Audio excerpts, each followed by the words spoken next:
Olá pessoal, espero que todos estejam bem. Nós vamos fazer uma correção agora dos exercícios propostos do módulo 4, tá? Nós falamos do módulo 4 sobre o Egito Antigo, a antiga civilização egípcia, e vamos para a correção dessas atividades. Então, apostila, e aqui está, né? Os nossos exercícios do módulo 4. Então vamos lá. Lembrando, leitura, resposta, comentário, tá? Vamos lá. Amanhecesses formoso no horizonte celeste, tu vivente átomo, princípio da vida. Então vamos só destacar aqui, ó. Então esse texto está falando de átomo. Quando surgiste no horizonte do Oriente, inundaste toda a terra com tua beleza. És belo, grande, resplandecente, sublime sobre toda a terra. Teus raios invadem as terras até o limite de tudo o que fizeste. Sendo rei, alcanças o fim delas. Subjuga-as para teu filho predileto. Embora estejas longe, teus raios estão na terra. Embora toque as faces dos homens, ninguém conhece o teu destino. Tá? É o hino a Atom, escrito pelo Akhenaton. Né? Com base no texto, responda. Bom, a própria pergunta já vai dizer, né? Atom, quem implantou, né? Que faraó egípcio implantou o culto a Atom no Egito Antigo? Bom, Atom era aquele deus único, né?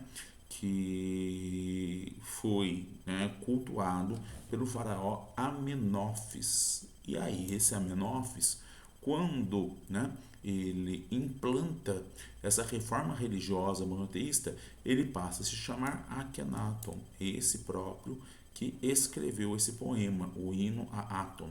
O faraó Amenófis IV, né, também conhecido como Akhenaton, tá? Ele mudou o nome, né, Akhenaton, para prestigiar, né, o Deus único Atom, tá? Em homenagem ao Deus único Atom. Qual o motivo dessa revolução religiosa no novo império? Bom, o motivo dessa revolução religiosa, dessa reforma monoteísta, era diminuir a importância e a influência dos sacerdotes do deus Amon sobre a política egípcia. Né? Então, se você perceber aqui, ó, a resolução do objetivo é exatamente isso: diminuir a influência dos sacerdotes. Aqui saiu um pouquinho ruim, né? Que a minha cor é a mesma cor da apostila, ou parecida. Olha lá, na vida política, né? Diminuir a influência dos sacerdotes na vida política, substituindo o culto politeísta pelo monoteísmo de Atom. Tá? Então, qual foi o objetivo, qual foi o motivo? Diminuir a influência dos sacerdotes de Amon na vida política. Beleza? Então, vamos lá para a questão número 2. Coloque verdadeiro, desculpa, coloque falso F ou verdadeiro V nas assertivas sobre a civilização egípcia. Então vamos lá. As cheias cíclicas do Nilo influenciavam a vida social? Sim. Né? No momento em que, quando havia cheias, esses camponeses eles se dedicavam à construção dos grandes monumentos, principalmente as pirâmides, já que as terras agricultáveis estavam todas inundadas. Né? Eu acho que isso eu esqueci de falar para vocês, né, nessa sala de aula. Então, quando havia aquele período de inundação, os camponeses não trabalhavam, né? As terras agricultáveis estavam todas inundadas. Então, eles realizavam trabalhos nas grandes obras, né? O Egito, ele se destacou, né, por ter obras muito grandes, né? Templos enormes, palácios enormes, né? Pirâmides enormes, né? Acho que pirâmide é o grande exemplo aí, né? Aquela grande construção que era na verdade um túmulo, né? Aquele grande túmulo, aquela grande construção tumular, né? Que era a pirâmide.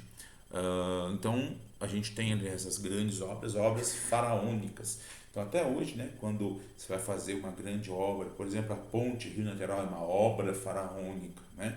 A Transamazônica uma obra faraônica, né? Uma obra muito grande. Quem fazia essas obras eram os próprios camponeses, né? Os camponeses dedicavam isso no período das cheias. E depois, lembra lá, a água baixava, então deixava aquela terra fértil, né? Então eles começavam a fazer o plantio para depois a colheita, né? Então influenciava muito na vida social dos egípcios. Aqui está verdadeiro. A organização política dissolveu-se por meio dos nomos? Não, na verdade é o contrário, né? Então os nomos eram uma forma de organização política mais remota, né, mais antiga, e os nomos foram se aglutinando até, né, nós temos a formação dos dois reinos egípcios, o Alto Egito e o Baixo, o Alto Egito e o Baixo Egito, né? Então em cima, próximo da foz, o Baixo Egito, embaixo, próximo, mais próximo da nascente, o Alto Egito. E o faraó Menés, né, unificou por volta de 3.200 esses dois reinos, tornando o primeiro faraó, né? Então ele era governante do Alto Egito, conquistou o Baixo Egito e unificou, tornando-se o primeiro faraó, tá? Então a organização política, aquele império, não se dissolveu em nomos, né? Os nomos foram se aglutinando e deram origem ao Império Egípcio. Antigo, Médio e Novo Império correspondem à sua evolução política. Sim, eu fiz aquela linha do tempo, inclusive, né, falando sobre isso. As pirâmides de Gizé são exemplos do poder teocrático, sim. Né? Então, o faraó querendo demonstrar o seu poder. Lembra só que o faraó é a encarnação do deus Horus, né? Ele querendo mostrar o seu poder, né? Ele querendo que todos percebessem quão poderoso é aquele faraó, mandou construir essas obras monumentais, são as pirâmides de Gizé. Gizé é aquela região, né? E as pirâmides de Kelps, Kefren e Miquerinos, tá? Faraós da terceira dinastia. Então isso daqui está certo, né? O faraó Menés unificou o Egito por volta de 3.200 a.C. Já falamos, certo? Amenófis IV revolucionou a religião tradicional ao substituir o culto politeísta pelo monoteísmo, certo? A religião era animista e antroposomórfica, certo? Acreditavam em seres divinos ligados às forças da natureza, né? Animista, né? Antroposomórfica, ou seja, os deuses tinham tanto formato humano quanto de animal, ou meio animal, cabeça de animal, corpo humano, né? Lembra lá do deus Horus, cabeça de falcão, né? Do deus Soda, cabeça de crocodilo, né? O Anubis, cabeça de chacal, né? Os hebreus, os ixos, não tiveram relações com os egípcios, com o Egito, desculpa. Né? Os ixos, sim, a gente lembra lá que eu falei durante a aula, no segundo período intermediário, os ixos dominaram o Egito, né? Era um povo semita de origem ali na região do Oriente Médio, né? Dominaram o Egito, e os hebreus também, segundo as histórias na Bíblia, né? Os hebreus, eles foram escravizados durante 400 anos pelos egípcios, né? Então existe essa tradição bíblica, né, que não está muito bem embasada, não está muito bem fundamentada em fontes arqueológicas, né? Então, com relação a fontes arqueológicas, a gente não tem tanta fundamentação para essa questão de escravidão, principalmente, né? Existiam comunidades hebreias no Egito, mas não como escravidão daquela forma que a gente pensa hoje, né? E Moisés não tem acho que não tem nenhuma fonte arqueológica que cite o nome de Moisés, por exemplo, tá? É uma figura meio lendária dentro das tradições hebraicas, né, e cristãs, já que o cristianismo pegou toda essa parte do Velho Testamento dos próprios hebreus, tá? Então vamos lá, questão 3, um textinho longo aqui, mas vamos ler. Ao visitar o Egito no seu tempo, o historiador grego Heródoto, então nós estamos falando aqui de um grego chamado Heródoto, interessou-se por fenômenos que lhe pareceram incomuns, como as cheias regulares do rio Nilo. Tá? Então chamou a atenção de Heródoto, né, essas cheias muito regulares do rio Nilo. A propósito do assunto, escreveu o seguinte: eu queria saber por que o Nilo sobe no começo do verão e continua durante 100 dias. Por que ele se retrai e a sua corrente baixa assim que termina esse número de dias, sendo que permanece baixo o inverno inteiro até um novo verão? Então olha só que interessante, o Nilo subia, né, durante o comecinho do verão, permanecia subindo por 100 dias, né, mais ou menos em 3 meses, mais de 3 meses, tá? E depois de 3 meses totalmente cheio, ele começava a se retrair, né? Durante o inverno, ele permanecia corrente baixa durante o período todo, durante a estação toda, só voltava a encher no próximo verão. Alguns gregos apresentam explicações para os fenômenos do rio Nilo. Então vamos ver as explicações dos gregos. Eles afirmam que os ventos do noroeste provocam a subida do rio, ao impedir que suas águas corram para o mar. Então, vento, tem um vento, né? Esse vento é tão forte que impede, essa é a explicação dos gregos, que impedia a água de sair para o mar, né? E então o Nilo subia por causa disso. Não obstante, com certa frequência, esses ventos deixam de soprar, sem que o rio pare de subir da forma habitual. Além disso, se os ventos do noroeste produzem esse efeito, os outros rios que correm na direção contrária aos ventos deveriam apresentar os mesmos efeitos que o Nilo, mesmo porque eles todos são pequenos, de menor corrente. Então aqui Heródoto apresenta, né, uma explicação que os gregos desenvolveram e começa meio que duvidar dessa explicação, né? Mas por que quando o vento para de soprar, o rio continua subindo? E por que que esse fenômeno nós não observamos nos outros rios, né, que são menores, né? Então ele começa a duvidar dessa explicação que os próprios gregos davam para esse fenômeno. Nessa passagem, Heródoto critica a explicação, acabei de falar, né, de alguns gregos para os fenômenos do rio Nilo. De acordo com o texto, julgue os afirmativos a seguir. Então aqui é uma questão, olha só, né? É uma questão de Enem. Olha lá, ó, Enem, tá? Então, para o Enem, né, e vocês vão começar a fazer provas do Enem agora, eu acho muito importante já fazerem a desse ano, para irem se habituando, né, a fazer provas desse tipo. Você vai ver que o Enem ele sempre tem questões bem contextualizadas. E aqui não requer nenhum grande conhecimento sobre o Rio Nilo. O que a questão pede é para você interpretar o texto. Ela está, na verdade, querendo saber se você consegue ler e consegue interpretar bem o texto, tá? Então vamos lá, olha as alternativas. Então o que eu tenho que fazer? Eu vou ter que julgar as afirmativas de acordo com o texto. Então vamos lá. Para alguns gregos, as cheias do Nilo devem ser o fato de que as águas são impedidas de correr para o mar pela força dos ventos do noroeste. Certo, certo. É isso que o texto fala. Né? Mas Heródoto não concorda, mas ele fala que para alguns gregos, né, eles explicam as cheias do Nilo, eles explicam esse fenômeno devido à força dos ventos. Não é isso? É isso. De acordo com o texto, está certo. O argumento embasado na influência dos ventos desculpa, gente, embasado na influência dos ventos do noroeste nas cheias do Nilo sustenta-se no fato de que quando os ventos param, o rio não sobe. Falso, gente. O que Heródoto fala? Ele duvida dessa explicação exatamente porque ele fala que quando os ventos param de soprar, né, o rio continua subindo, não é? Vamos lá, a explicação de alguns gregos para as cheias do Nilo baseia-se no fato de que fenômeno igual ocorria, vamos lá, fenômeno igual ocorria com rios de menor porte. Heródoto fala que isso não acontece, né? Então isso daqui está falso também. Então qual que é a alternativa correta? Só A1. Então letra A, ok? Então percebam bem, tá? Que essa aqui é uma resolução, é uma questão de Enem. Eu vou ler o texto, eu vou interpretar o texto e eu vou conferir nas alternativas, tá? Questão Enem, ok? Questão contextualizada, onde o que vai ser mais exigido de vocês é a leitura e a interpretação do texto.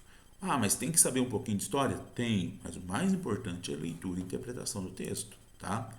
Vamos lá, o Egito é visitado, de novo uma questão Enem, né? Deixa eu tentar aqui colocar bem centralizado. Nossa, Cadê? Onde estamos? Aí. O Egito é visitado anualmente por milhões de turistas de todos os quadrantes do planeta, desejosos de ver com os próprios olhos a grandiosidade do poder esculpida em pedra há milênios, as pirâmides de Gizé. Então aqui o texto está falando que o Egito ele é visitado por muitas pessoas do mundo todo com o objetivo de, né, admirar, né, de observar as pirâmides de Gizé, as tumbas do Vale dos Reis, os numerosos templos construídos ao longo do Nilo. O que hoje se transformou em atração turística era no passado interpretado de forma muito diferente. Tá? Então vamos ler aqui. Pois, tá? Significava em outros aspectos o poder do que os faraós tinham para escravizar grandes contingentes populacionais que trabalhavam nesses monumentos. Aqui, gente, tem uma questãozinha aqui, uma palavrinha chata aqui, que é escravizar, né? Então quer dizer, a maioria desses trabalhadores não eram escravos, tá? Mas vamos olhar as outras questões, tá? Então, questão A, fala o quê? Que esses templos, essas pirâmides, as grandes tumbas, né, demonstravam o poder do faraó, tá? De todo não está errado, a palavrinha escravizar é um pouquinho complicada, tá? Representava para as populações do Alto Egito a possibilidade de migrar para o sul e encontrar trabalho nos canteiros faraônicos. Nossa, né? Totalmente estranha essa questão, né? O Alto Egito não tinha um contingente populacional muito grande porque a área cultivável era menor, né? Se a gente tivesse que entendesse qual região do Egito tinha mais pessoas, onde tinha um excesso de mão de obra, deveria ser no Baixo Egito, né? Onde era uma região onde a inundação cobria uma área maior. Lembra lá Foz em Delta, né, vários canais, e ali então a inundação cobriria uma área maior e a agricultura proporcionava uma produção muito grande, o que fazia com que tivesse uma grande quantidade de pessoas na região. Tá? E como eu já disse, né, quem trabalhava nessas obras eram os próprios camponeses no período das cheias, né? Período que as águas do Nilo inundavam todas as terras férteis, tá? Significava a solução para problemas econômicos, uma vez que os faraós sacrificavam aos deuses suas riquezas construindo templos, né? Não é bem sacrificar, lógico que o faraó gastava para né, construir isso, né? Mas não é bem um sacrifício. E olha só, né? Como que seria uma solução para os problemas econômicos se eu tenho gastos de riqueza, né? E esses trabalhadores não eram lá remunerados, né? Uma ótica mais capitalista, né? Essa de você construir, gerar emprego para alavancar o consumo, né? A gente está analisando que uma sociedade muito antiga, né? Onde o capitalismo estava muito longe, né? Não tem essa mesma mentalidade naquela época. Representava a possibilidade de o faraó ordenar a sociedade, obrigando os desocupados a trabalhar em obras públicas que engrandeceram o próprio Egito. Também está errado, porque não eram desocupados, né? Significava um peso para a população egípcia que condenava o luxo faraônico e a religião baseada em crenças e superstições. Não havia crítica, não havia condenação à religião, tá?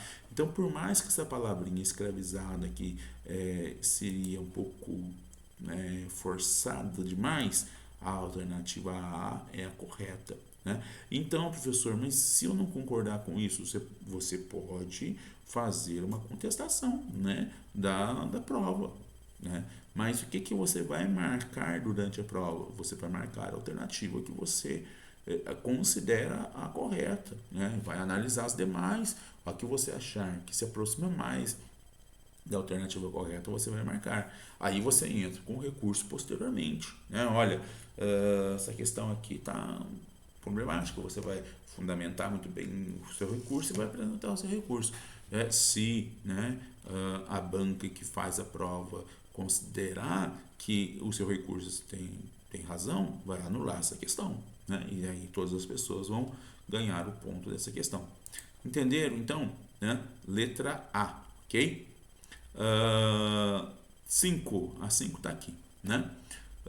Vamos lá, no século V, Heródoto, de novo Heródoto aqui, né? Historiador grego afirmou que o Egito é uma dádiva do Nilo, assinale a alternativa que apresenta corretamente a principal razão de se atribuir ao rio Nilo uma importância tão grande para o desenvolvimento do Egito, né? Já está aqui na letra A, está muito claro aqui. Nos períodos de cheia, as águas desse rio fertilizavam as margens, o que possibilitou a agricultura. Letra A. Vamos ver as outras.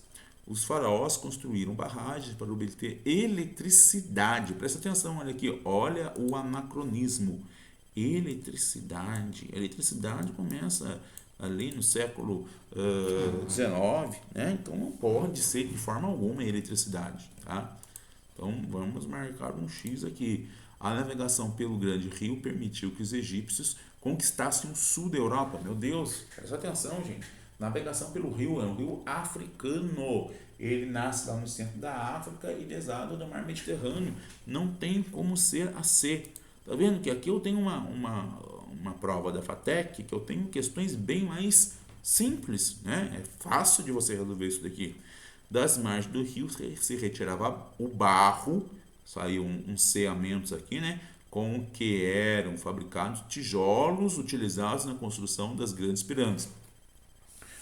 As grandes pirâmides foram construídas basicamente de quartzo, grandes blocos de quartzo, né?